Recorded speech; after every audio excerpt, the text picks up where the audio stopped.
magnificent, inspiring sight. I was expecting great things even in fine weather. In the rain, look at this. This is the most incredible sight I can remember ever seeing.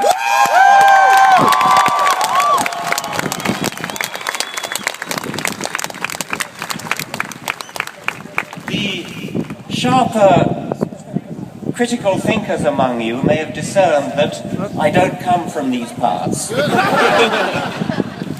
I see myself as an emissary from a benighted country that does not have a constitutional separation between church and state. Indeed, we don't have a written constitution at all. We have a head of state who is also the head of the Church of England. The church is deeply entwined in British public life. The American Constitution is a precious treasure, the envy of the world. The First Amendment to the Constitution, which enshrines the separation between church and state, is the model for secular constitutions the world over and deserves to be imitated the world over.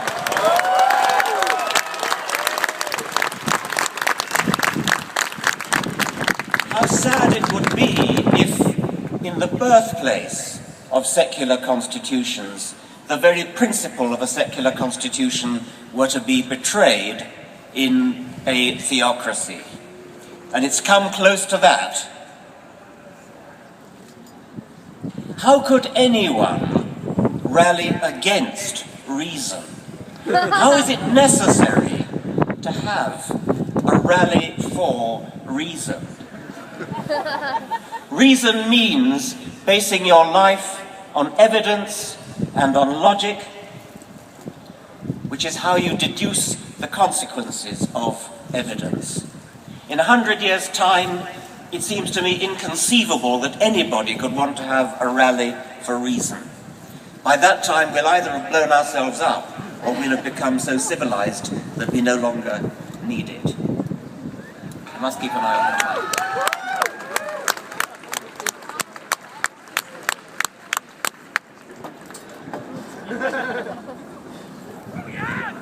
When I was at school, we used to sing a hymn. It went, "It is a thing most wonderful, almost too wonderful to be." After that, the hymn rather went off the rails. Those first two lines have inspired me ever since. It is a thing most wonderful that on this once barren rock, orbiting a rather mediocre star on the edge of a rather ordinary galaxy, on this rock, a remarkable process called evolution by natural selection has given rise to the magnificent diversity of complexity of life, the elegance, the beauty, and the illusion of design which we see all around us, has given rise in the last million years or so to a species, our species, with a brain big enough to comprehend that process, to comprehend how we came to be here, from extremely simple beginnings where the laws of physics were played out in very simple ways. The laws of physics have never been violated, but the laws of physics are filtered through this incredible process called evolution by natural selection to give rise to a brain which is capable of understanding the process, a brain which is capable of measuring the age of the universe between 13 and 14 billion years, of measuring the age of the Earth between 4 and 5 billion years, of knowing what matter is made of, knowing what we are made of atoms, brought together by this mechanical, automatic, unplanned, unconscious process, evolution by natural selection. That's not just true, it's beautiful. And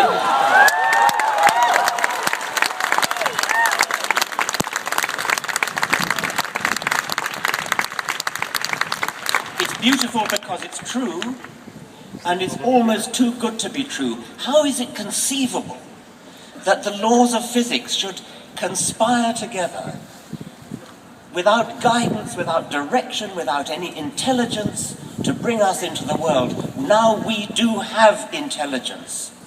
Intelligence comes into the world, comes into the universe late. It has come into the world through our brains and maybe other brains in the universe. Now, at last, finally, after 4 billion years of evolution, we have the opportunity to bring some intelligent design into the world.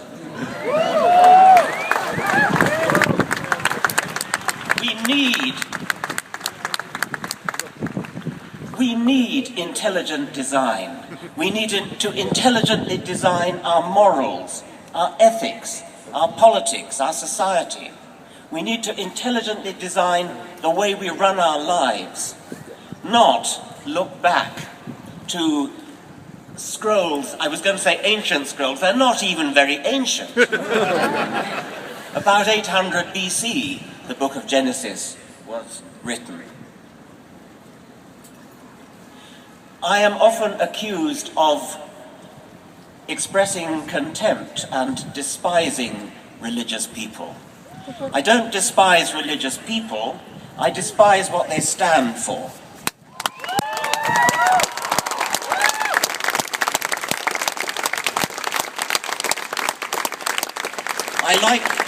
I like to quote the British journalist Johann Hari, who said, I have no contempt for you, I have so much respect for you that I cannot respect your ridiculous ideas.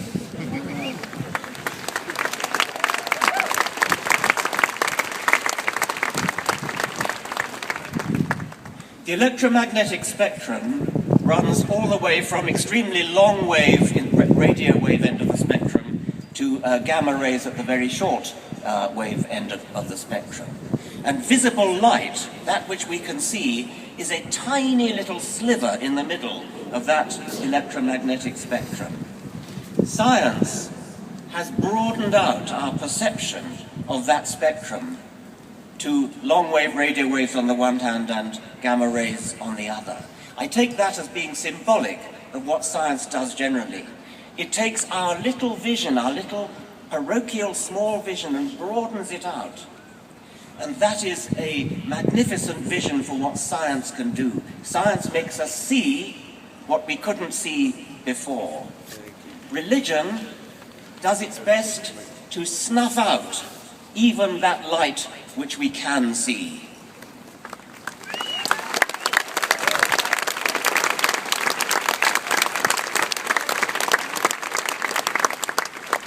So we're here to stand up for reason, to stand up for science, to stand up for logic, to stand up for the beauty of reality and the beauty of the fact that we can understand reality. I hope that this meeting will be a turning point. I'm sure many people have said that already.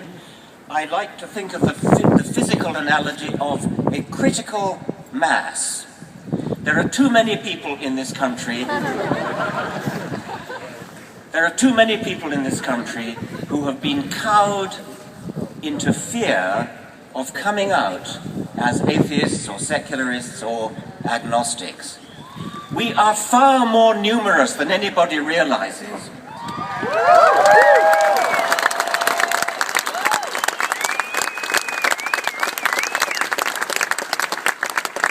We are approaching a tipping point. We're approaching that critical mass where the number of people who have come out becomes so great that suddenly everybody will realize, I can come out too. And that moment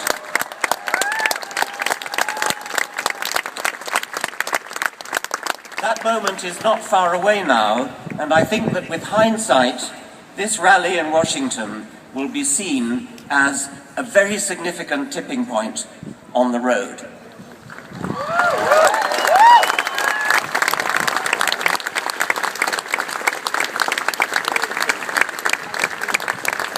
I would particularly appeal to my scientific colleagues, most of whom are atheists.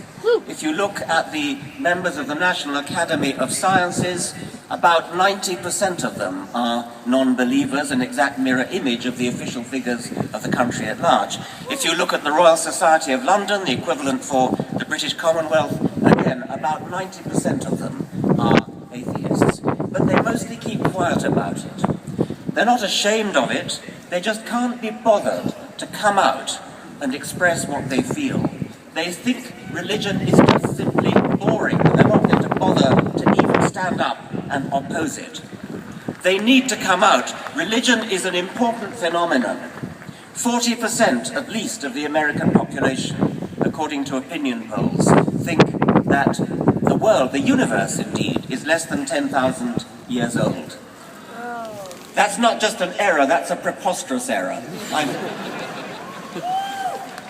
I've done the calculation before, and it's equivalent to believing that the width of North America from Washington to San Francisco is equal to about 8 yards.